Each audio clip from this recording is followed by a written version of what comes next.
Hi friends, welcome to వని వంటిల్లు. ఈరోజు మనం ఎగ్ మలై మసాలా ఎలా తయారు చేసుకోవాలో చూద్దాం. ఇది అచ్చం మనం రెస్టారెంట్లో ఎలా తీసుకుంటామో అదే టేస్ట్తో ఇంట్లో సులువుగా చేసుకోవచ్చు.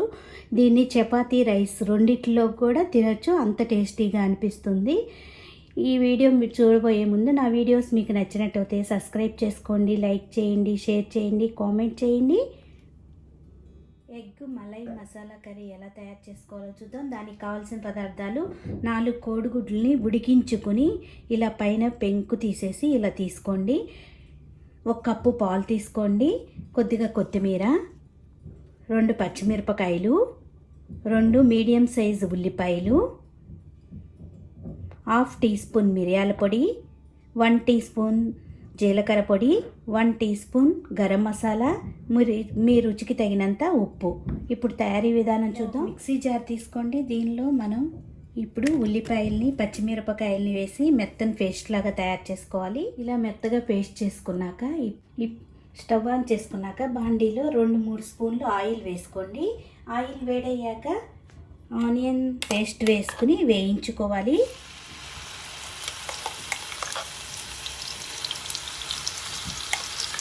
మీడియం ఫ్లేమ్లో పెట్టుకుని ఈ పచ్చివాసన పోయే వరకు దీన్ని వేయించుకోవాలి.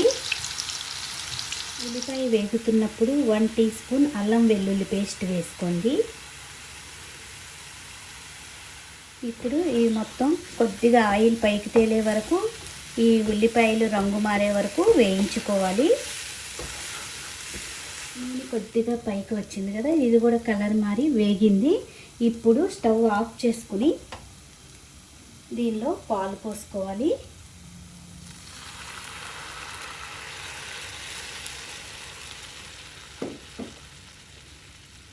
ఒక్కసారి మొత్తం కలుపుకొని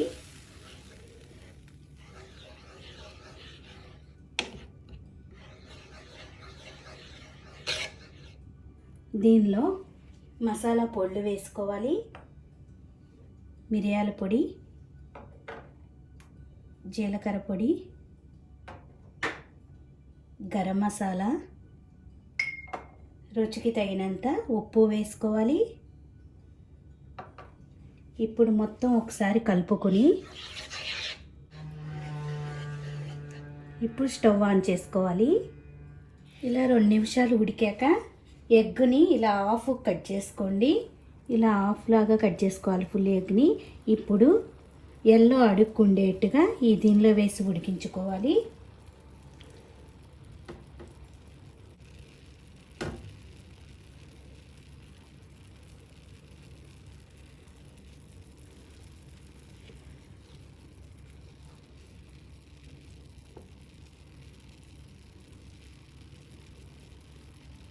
మూత పెట్టి కూర ఇప్పుడు చిక్కబడే వరకు 4-5 నిమిషాలు ఉడికించుకుందాం.